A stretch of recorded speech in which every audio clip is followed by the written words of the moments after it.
Hi everyone and welcome back to No Place Like Home. I'm your host Larissa Leone and today I am joined by the lovely Kath Taylor. Hi Kath. Hello. And we are also privileged to have producer Rach Smith in on our episode today as well. Hello. Hi Rach. Hi. Today will be our final episode of No Place Like Home, and for those that have been with us on this podcast journey for a little while, we are closing the doors of home, the property, the establishment, and So there really will be no place like home. there really will Again, be no so place true. like home. Yeah, how ironic is that? Which is what it was when we first started. We started the podcast before home existed. Yeah, yeah. So Yeah. in both instances. So yes, I have decided to close the doors on home, and we will get into the whys and hows and all the in-betweens in this episode. We have covered a lot of that already on Insta. So if you have. are looking for some answers, we've pinned a couple of posts on the top of our Insta page Yeah, as highlight the reels. hows and the whats and the whys, and there's some highlight reels there, but we'll cover off some more in this episode as well. Yeah, and I think we've gone out on socials around asking any questions. So there are some questions that we will answer that may satisfy your curiosity as to why. This is just as much a celebration of so many things as it is a moment in time that can be looked upon as sad and disappointing, and there's lots of emotions that we've all felt over the last couple of months as a team. Let's bury those a little bit. Yeah. Let's. Bring the Unless joy. we want constant sobbing. But yes, there has been more successes and more heart-fulfilling, soul-fulfilling things that have happened that far outweigh all of the challenges and trials and tribulations and things that people have thrown at us and organisations have thrown at us. So it'll be a mix of both. So buckle in for this episode, everyone. It'll be a little bit of everything. I feel like just in that lots of people sort of ask questions around like, oh, wow, like, you know, there's obviously a lot of satisfaction in the work that we do. Yeah. But for every single one of us, this is a heavy journey when you're carrying somebody else's load or sharing the load for them. So there's a lot of positives about what that looks like. But people who work in the postpartum space are incredible because sharing the load of new families, it's bumpy. It is very bumpy. So You're right. I think you ride a lot of those waves with them, not necessarily and obviously not in the same vein as them and that same experience. But, you know, I think also I've learned so much from a lot of guests. Same. There's been a lot of guests that have raised a lot of triggers in me and my own journey and my own story and my own way of being, even now, not even in my early postpartum, like as the mum of a 10-year-old and a 12-year-old, you know, there's lots of things that guests have, you know, shown me and that I've grown from and learnt from, and also staff, you know, staff. Yep. Staff have really, really shown me a lot about myself, shown me a lot about human beings in many, many different ways. We work in a really vulnerable space. So Yeah. I feel like I could say this for both of us or all of us. When we're talking about guests, we're not just talking about the guests in the physical space, guests on the podcast that we've had as well. Yep. Yeah. Just being able to broaden our knowledge. And I know that certainly there's themes that come up within the space that help us to be able to deliver better care, Absolutely. which has been huge, from having these guests on the podcast to having the guests in the space and giving us a broader understanding about how we curate their care and how we look definitely. after them. I think we could all say there's not been one person that's walked through the doors here at home that we have cared for the same as somebody else. They are no, absolutely. all very different. Absolutely not. Yeah, I think it will be, I'm going to say, nigh on impossible to replicate anything like what we've done here.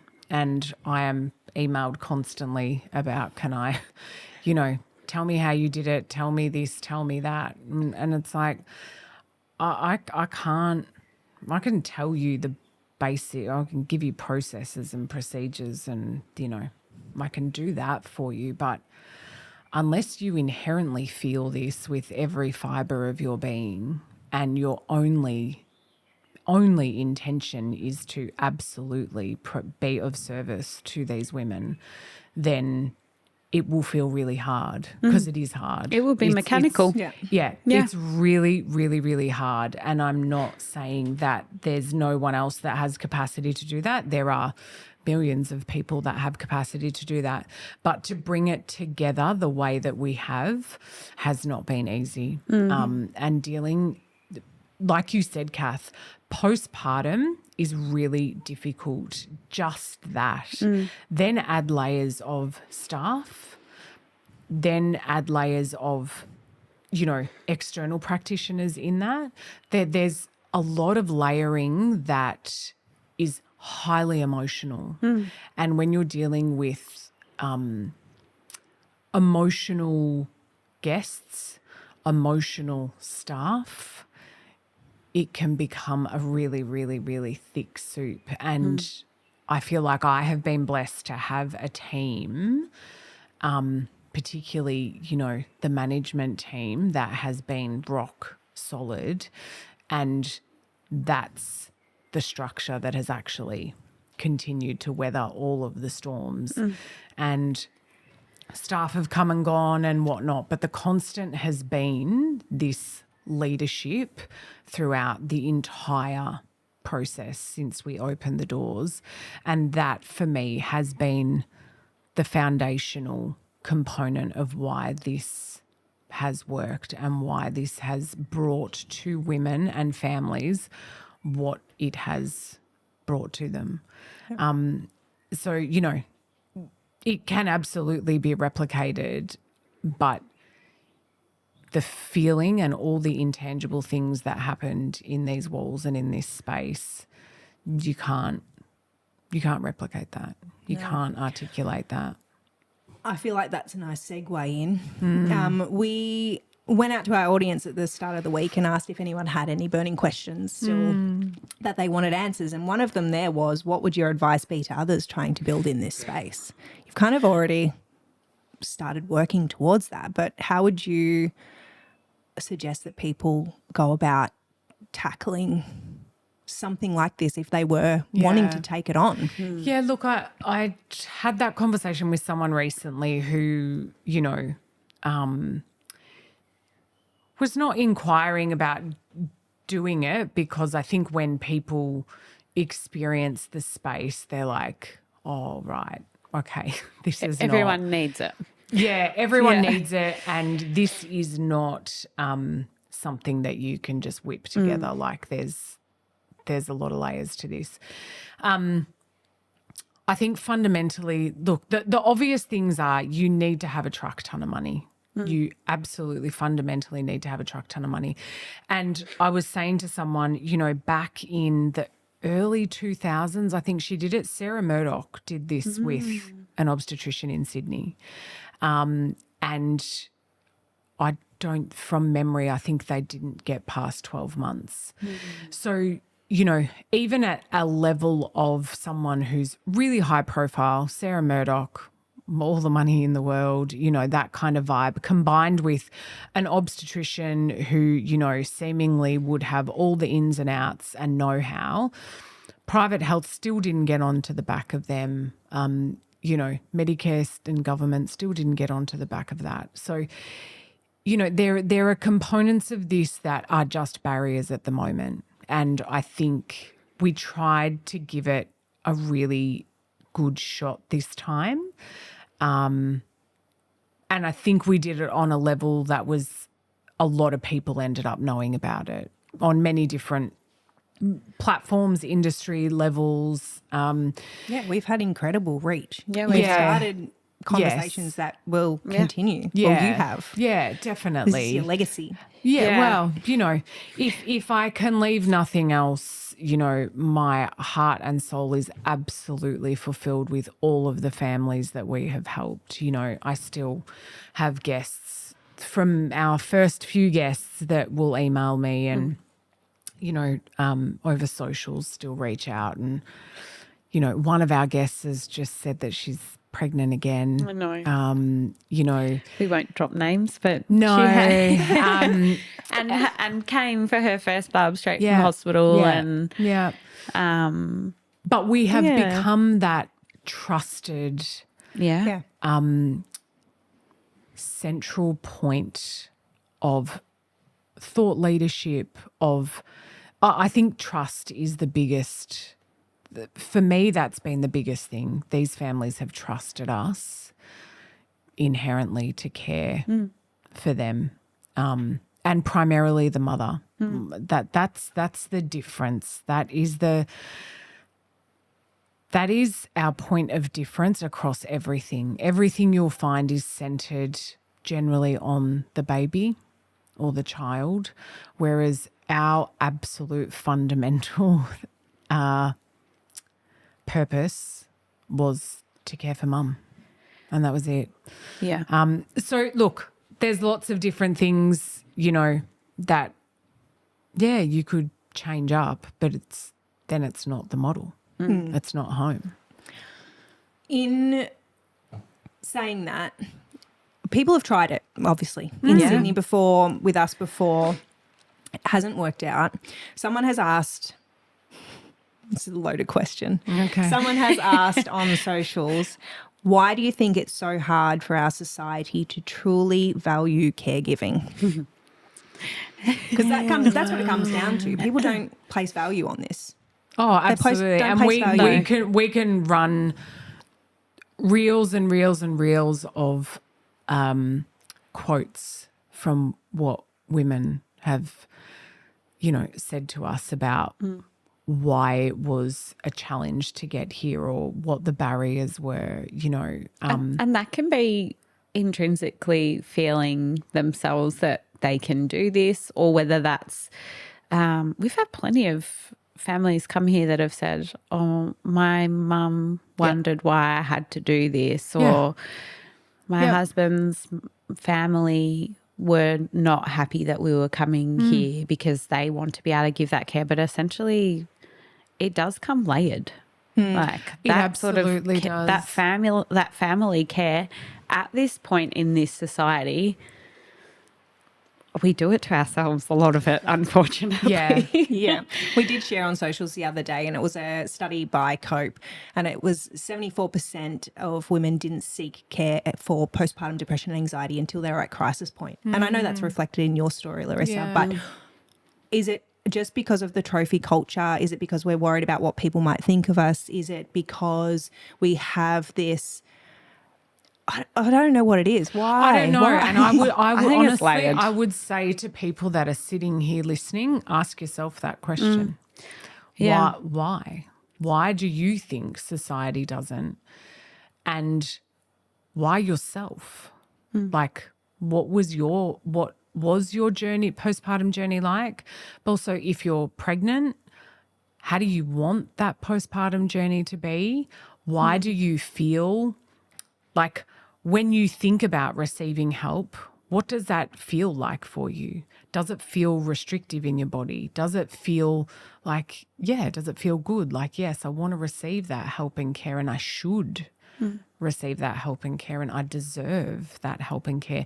Or do those words feel like, like, how does it make your body feel? And I think that's your answer. And I think generally as society, women, we contract. Like, even I feel it now. Yeah. Even thinking about my own, like, receiving help. Yeah. Like, Asking even for help is admitting that I couldn't do it. Yes. even after my diagnosis of my brain tumor and, having that huge operation and receiving that care, that was so hard for me to receive that care. I do also think that planning needs to be a big part of this. Plan for your postpartum, yeah. put things in place early, because once you're in that situation where you're feeling overwhelmed and there's all this stuff going on and you're in charge of keeping this tiny being alive, it's so hard to then think about what you might need and how to even go about seeking help. And with home unavailable, a lot of those support services are really siloed. And what I think we've found with guests that are coming in here, they don't necessarily know what it is they need. They just need help. Yeah, and that was the other part of the benefit of here. It was that a lot of women would land, you know, there was a huge curation process that Kath, you would go through with guests before they would come here. And so, you know, we would get a really good picture and understanding of where they were at. But I would say 90% of the time, the guests coming in had no idea what they needed. And it was about through no starting... fault of their own. No. It was just they were in the soup of everything. And so the ability for us as a team to be able to go, okay, let's just let this guest land for the first 12 hours and let's just see what it is, you know, that they need. And then as a team, we would respond accordingly. But it was all based on meeting that woman where she was at when she walked through that door and then sunk into the experience or didn't sink into the experience because it was too hard. That, you know, that was just really wobbly for them. And equally that was okay. The vulnerability was just too scary. Yeah. I think when you talk about, you know, that preparation, Rach, even like through the experience of, you know, building the individual experience of for every single person that arrived in the space, there was a lot of preparing that not just I was doing externally, but I was asking that guest to do before they arrived. Some people take that on. It's like homework, right? Yeah. Like some people will be like, I hear what you're saying. I'm going to work on that and I'm going to do that before I arrive. Other people just went, okay, I'm just going to show up how I show up. And that can be however it is. But I think essentially, we're not going to exist anymore as a physical space that people can come and stay. But one thing I do know from working in this area for the last 2 years is thankfully there are services that do exist that can assist families and whether that be, you know, well, they're all new to it in one way, whether it's your first or your eighth. We've had a beautiful mum who came and stayed with us who had 8 children. So I think the planning part of that still is so very, very relevant.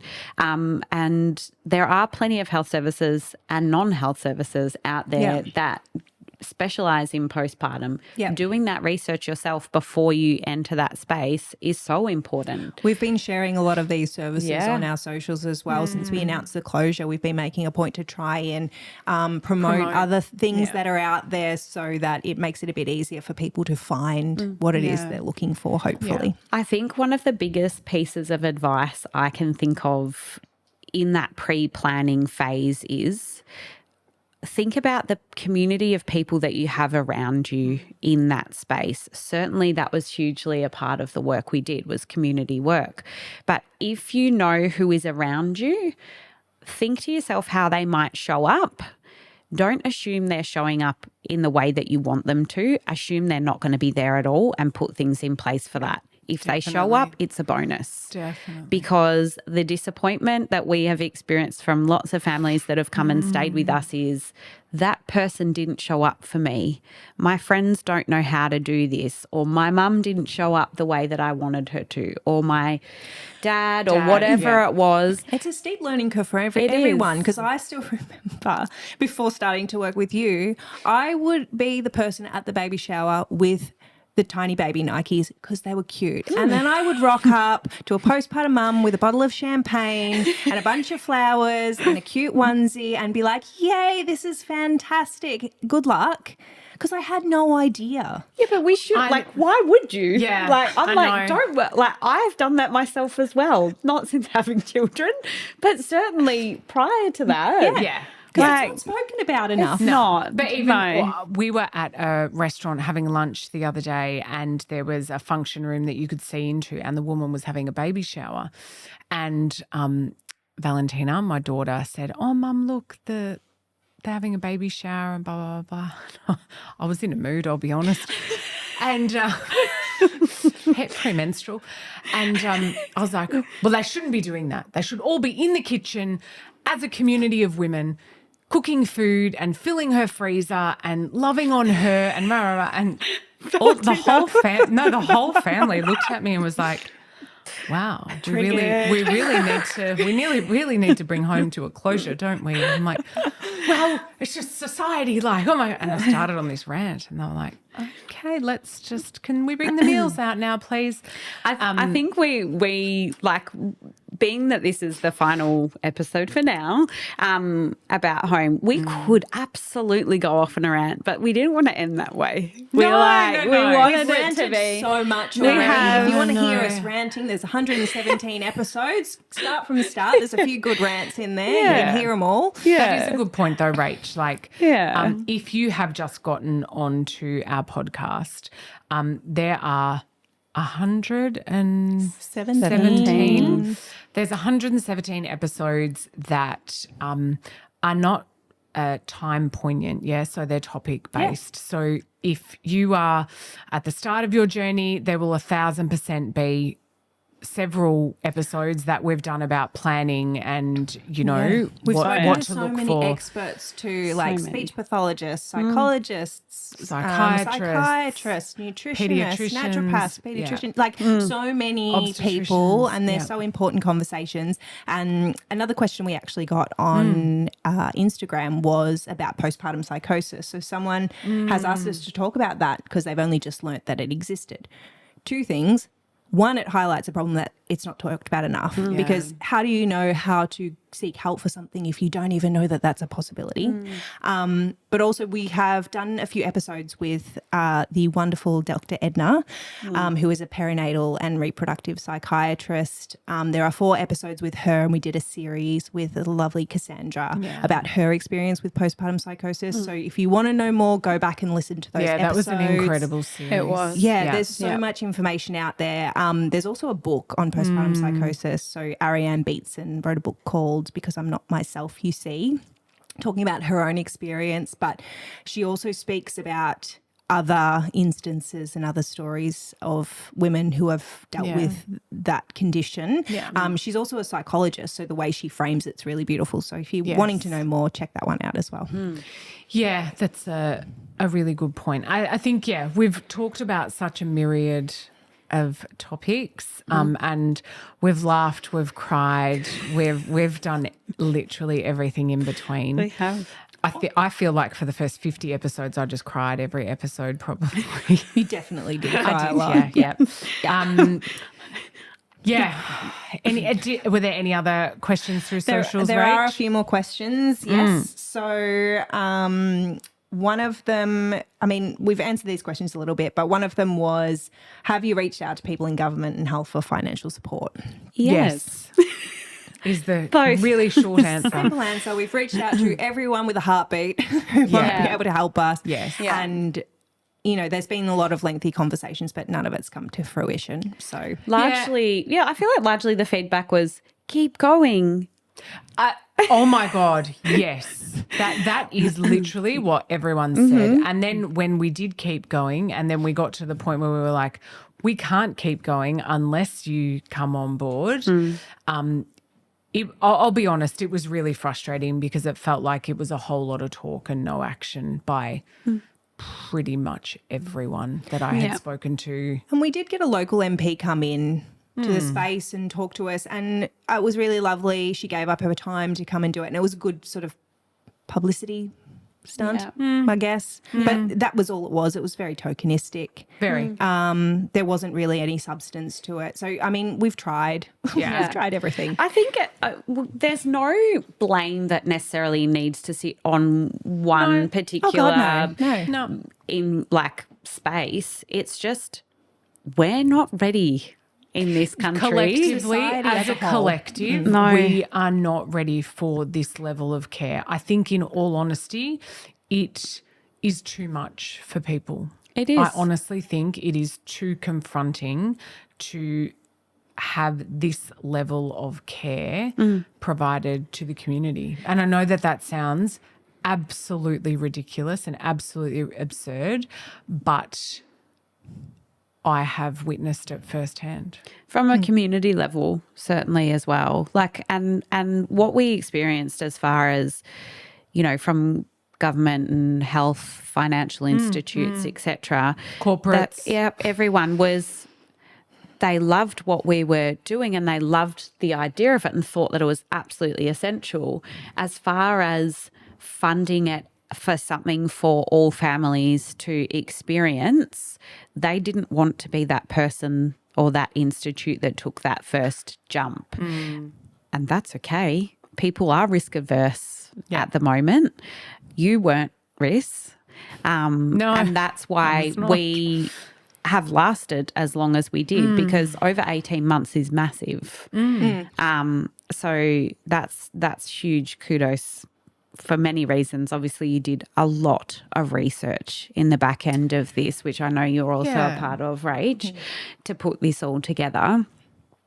And it's not to say that, you know, there's not a need for it, or, you know, it didn't work because there's not a need for it. There is There's a need. absolutely a need for it. But the reality is that the financial barrier is too great. And the 24/7 care is the cost. The financial barrier is something that really gets me a little bit. So for those who have followed the journey the whole way, they understand that the Home Trust existed. So we had the opportunity for people who couldn't afford it, who were eligible to apply for a subsidised stay through the charity. Great. Then there was obviously paid stays. And then there was sort of this middle ground where people were like, I really can't afford it. But they weren't eligible for the financial support. So in that instance, it's kind of one of those grey areas where it's not an easy thing. Like, you would have to think about it. You would have to budget for it. You'd have to save for it. It'd have to be a really intentional thing. But reality is, on average, people are spending over $30,000 on a wedding. So is it really cost prohibitive, or is it just not priority? And if it's not a priority, that's fine.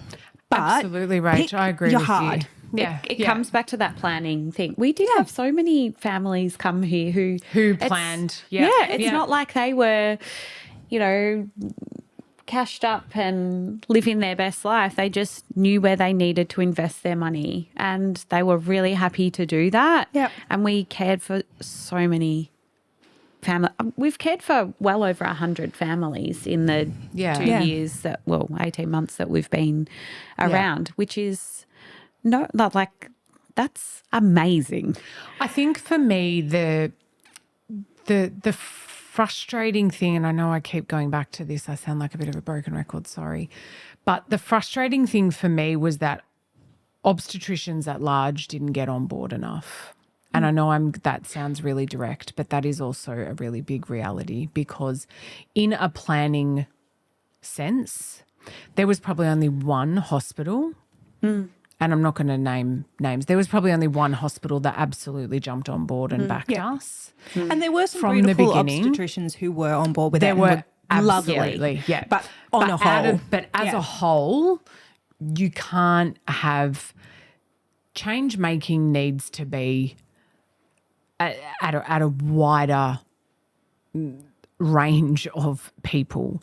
This was not difficult for every obstetrician to put a brochure or a pamphlet in their pack that they give to each person. It was not, you know, onerous for any place that, you know, a woman will go to start planning when they're pregnant. And, you know, I mean, we had GP clinics that couldn't get their shit together to, you know, even have our pamphlets in their waiting rooms. Like, you know, I think there were so many red tape barriers for everything because we weren't backed by the government, or we didn't fit in a box, or so, you know, everything that seemingly from the outside seemed so easy. Like the amount of times I would be like, oh, just go to my GP clinic and put this there. It's like, do you know how many GP clinics I've gone into and said, this is us with, oh, well, are you SIDS approved? Are you like, have you got this? But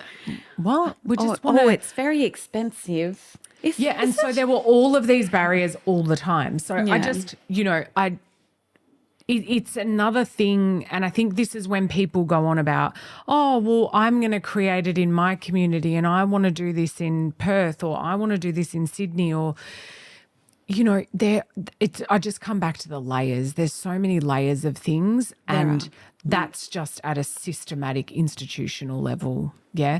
Then you have the collective and the narrative that runs really, really deep throughout society. That's the biggest barrier to break down. So I know one of the questions is, will there be another point in time that home may reopen? So the question is, would you attempt to reopen again if conditions were right? And there's another one that goes along with that, which was, when do you think Australia will be ready for this concept? Yeah, look, I don't know.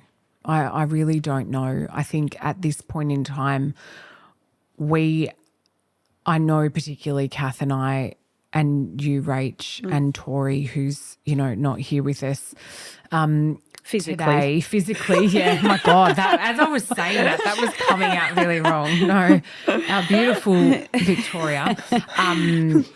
She's very much with us, but not physically here today. Physically on the podcast today.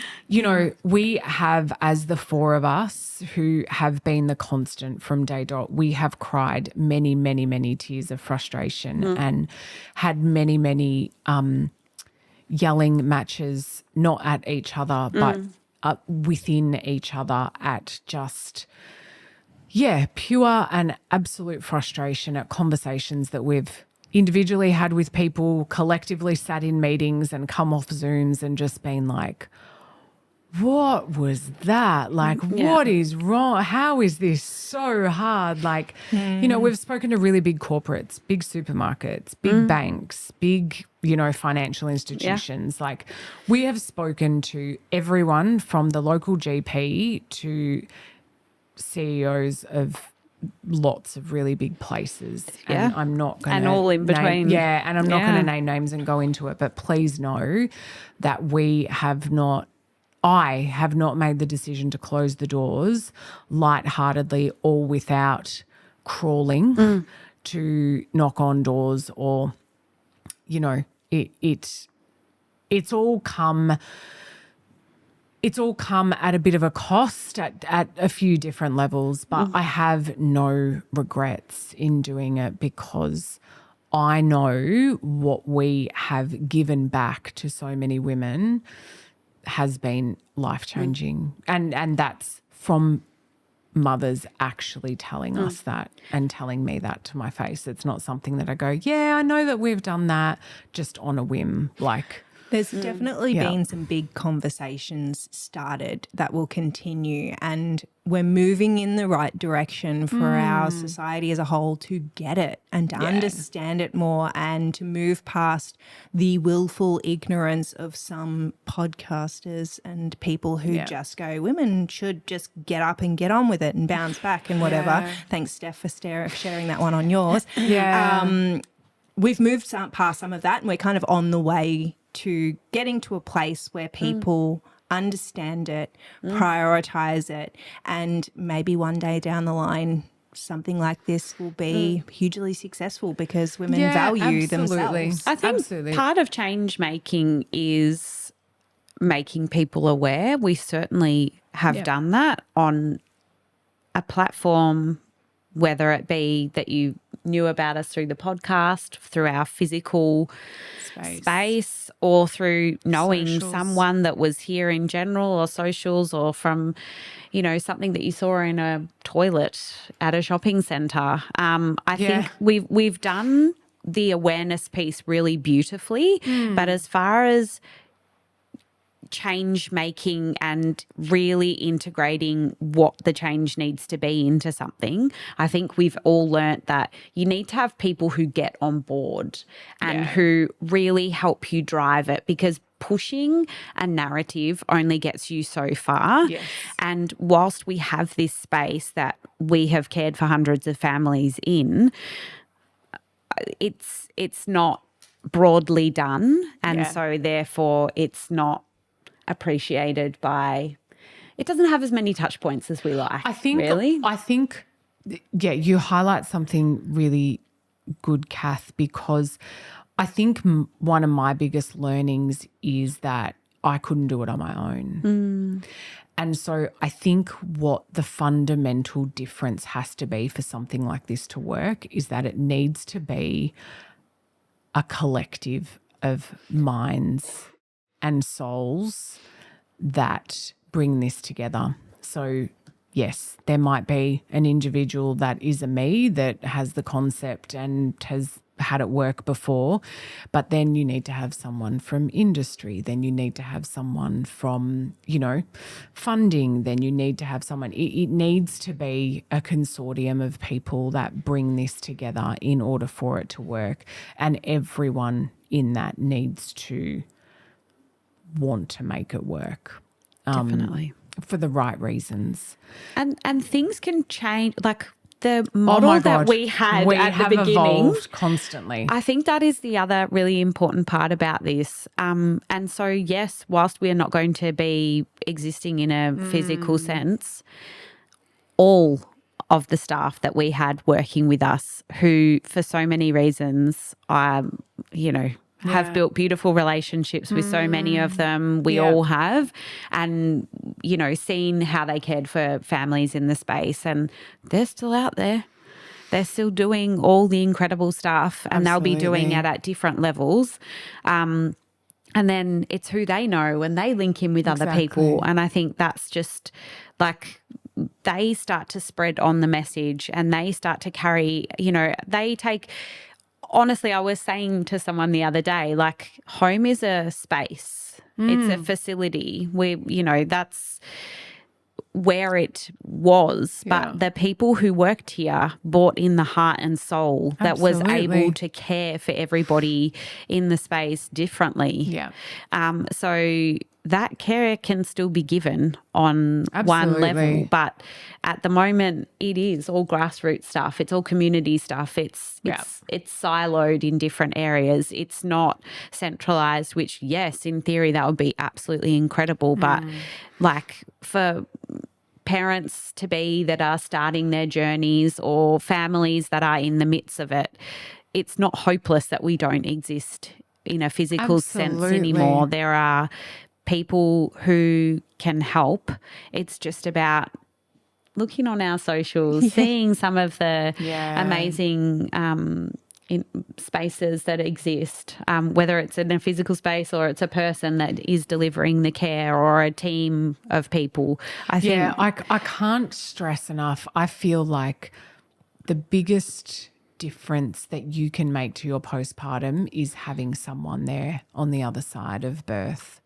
If you do nothing else, save every penny you can, and whether it's someone that's worked at home, whether it's, a doula that you find that you connect with, I just cannot stress enough that if that is the only thing that you do, start saving your pennies for someone to help you on the other side. And that's not to say that your mum can't come over, your friends can't come over, but there is something incredibly unique about a postpartum doula or a postpartum someone, midwife, or whatever that looks like for you, that is the change and the care that you didn't know you needed. And I think that, for me, is the really big part of this. It's what you don't know that you need on the other side of it.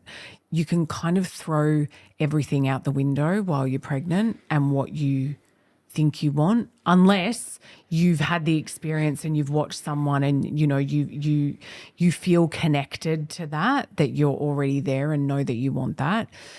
But in all honesty, speaking with hundreds and hundreds of women and, you know, caring for women in this space, it is absolutely the thing that you didn't know that you needed. And so if you can, absolutely try and have that doula there or whoever it is after birth that is just there to care for you. Yeah. Agree. I have 2 more questions. Mm-hmm. What are the future plans for home? Oh, look, honestly, at this point, I don't know. I've had quite a year. Yes. So at this point in time, I am practicing what I preach, and God,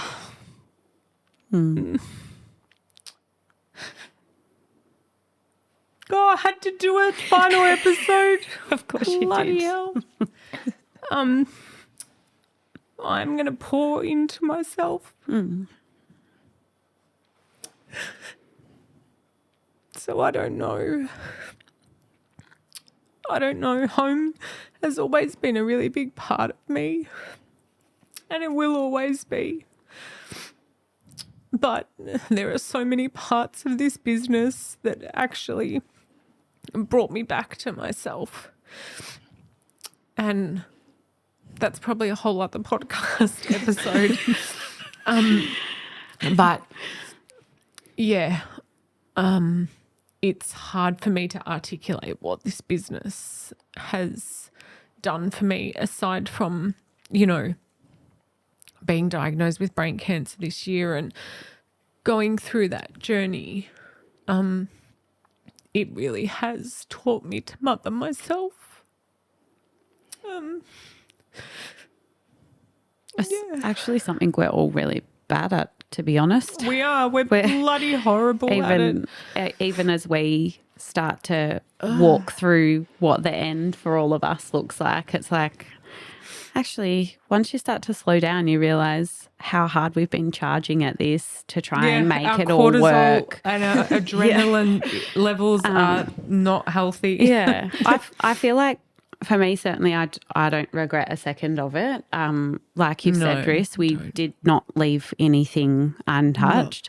A lot of the questions that I know we've been asked along the journey were really frustrating to hear, because even though they feel like, I want to help you and this is like, we tried it all, guys, like we did. And we don't, and for our staff as well, they were asking the same questions that everybody, you know, responding in the background was asking.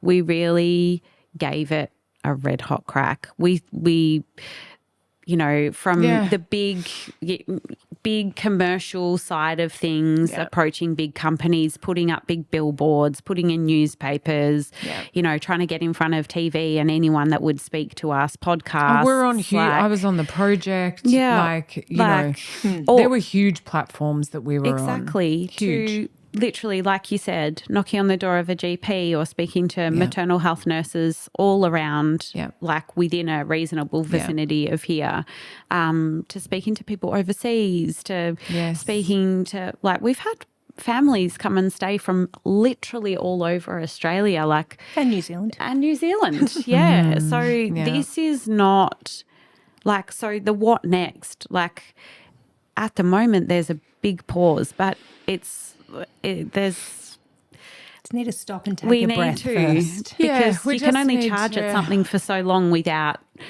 realising, you know, this is a brick wall and we've hit it pretty hard quite a few times now. And like you say, filling the cup with your own specific journey, but all of us who have been around you as well, like, Oh, my God. it's been a time. It has been a time. Everyone's had a year. We have one last question. What's been the biggest success for you through this journey with home? The overwhelming thing has just been the joy of seeing women walk out of here that feel so much more empowered, and, you know, they don't necessarily walk out of here whole again, but there are so many parts of them that come back together for them. And if it's just to wipe away the cloudiness and the chaos and the, it doesn't mean that we've never been that magic pill. We've never been that, never the flick of the intention. switch. It was never the intention. But I think success is defined so many different ways. And for me, none of this was financial. I certainly lost, to use that word very loosely, financially a lot more than, I gained nothing financially, absolutely nothing. But the success for me has been imparting every single woman that's walked through here with something that they have taken away with them. And that's all I ever wanted. Yeah, so for me, that has absolutely been the biggest success. Yeah. And success might look different in 10 years. Someone might knock on my door in 10 years and go, you know how you did that thing? There's about 5 of us that are ready now to do that. Sure. Yep. The feedback forms are always fun to read because everyone's experience and what they take away from this is so different, but no one leaves this place without it having a huge impact on them. What's been yours, Kath? I'll say the hardest and best has been the people, whether that's the people that we've worked amongst or the people in the space. I think the biggest success has been watching people who were, if it were staff that were burnt out by hospital systems and swore they'd never go back into anything like that, and have found a small healing from working here, and then worked out how to collaborate. Because so many of these people, like we've said, have been siloed workers.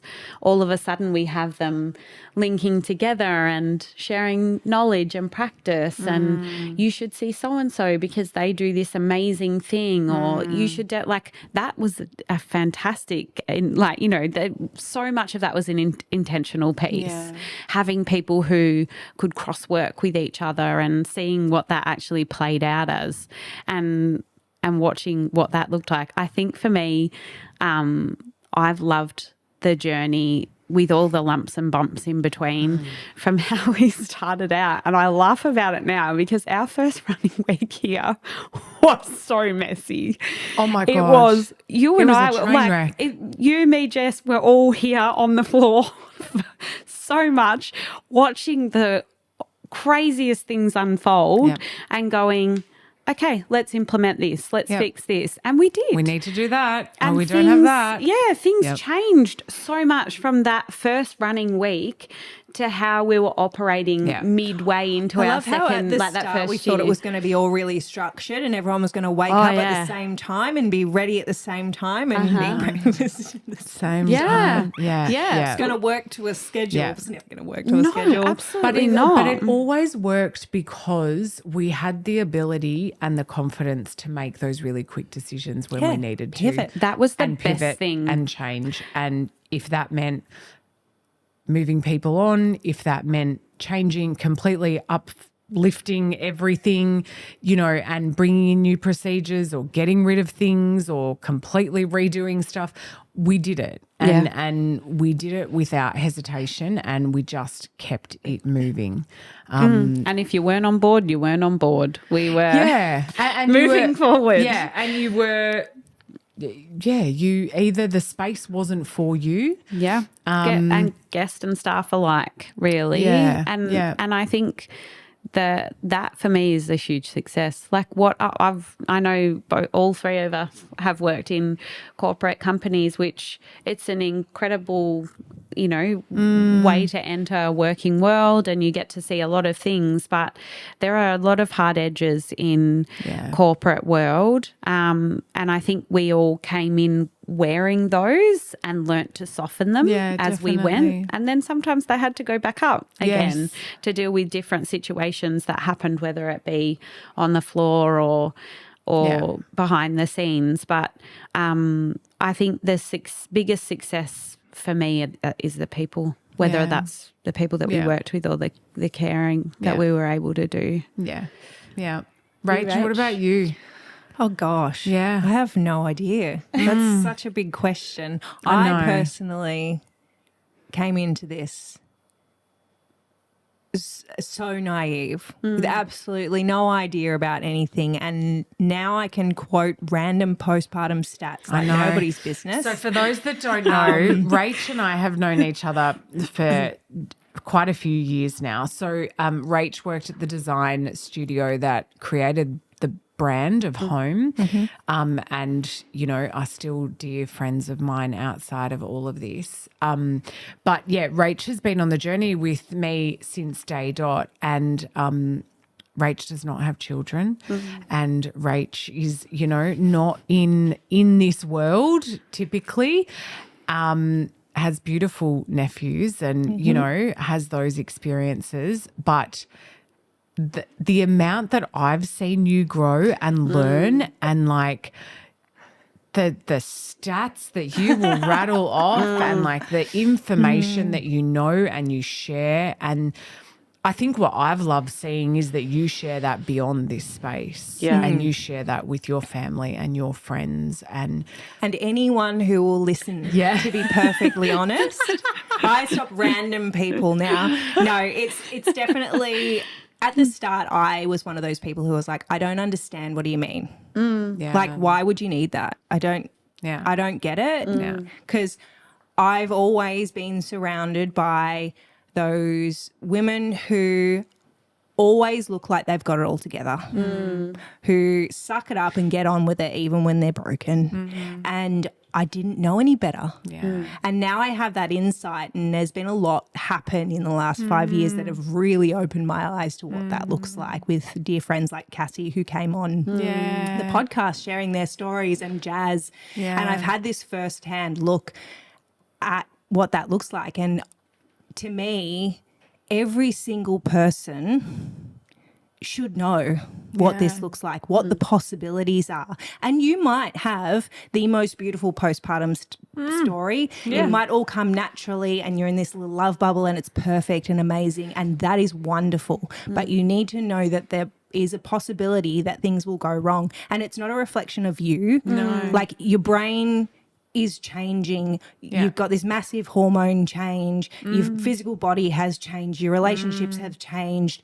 Everything changes, and it just takes time to settle into that. And home is a movement. Yeah. That's part of our comms. It's always been there, and it'll continue to be there because we've started this conversation. Yes. And I'm testament to that, because 5 years ago I had no idea, and now I will speak to random people in the supermarket with babies and anyone who will listen, and hopefully that story continues, that conversation continues, and we can make real impactful change from this thing that you have built, that you've put your entire heart and soul in. And I'm so grateful for you bringing me on board and taking me along for the ride. Thank you. Yeah, I On that note. Yeah. Thank you, Miss. Seriously, though, like, without any of this existing, we wouldn't have been able to do what we've done for so many people. And not many people can say that they have worked in a job that was a passion project for them. And passion projects are really hard. Yeah, they're not easy projects, because you give more of yourself to a passion project, I know we can all say this, than you would with any other thing. And boundaries don't exist, and that's not great. But at the same time, you want it to work so badly, and we did, and it did work. And it could keep working if there weren't so many, brick walls that we've come against. But thank you for taking the risk. You're welcome. That's it. Yeah, thank you to everyone who's come along on the journey with us. Thanks for listening. All if you're the still with us at this point. This super long podcast rant. This is the last episode for now. I mean, never say never. Yeah. Our socials and our YouTube account will still exist, even though the physical space is shutting down. And if you haven't, I do encourage you to go back and start from the start, listen to all the episodes, get to know our experts and learn a thing or two. Yeah, there's some amazing guests and experts. Yeah. Incredible. Yeah. Thank you, everyone. It's been a ride. It has. Thanks, Ruth. Thanks, Maybe Rach. we'll see you soon. This podcast represents the opinions of our hosts and their guest speakers. Views and opinions expressed in the podcast are our own and do not represent that of our places of work. This podcast is for informational purposes only, and content here should not be taken as medical or professional advice. Please consult your healthcare professional for any personal recommendations and medical care. While we make every effort to ensure that the information we are sharing is accurate, based on the best available information at the time of recording, we will welcome any comments, suggestions or feedback via our website, contact form, home.com.au/contact. Names and details of personal experiences may have been changed to allow anonymity and privacy. To join the conversation, join us on social media at Home Postpartum.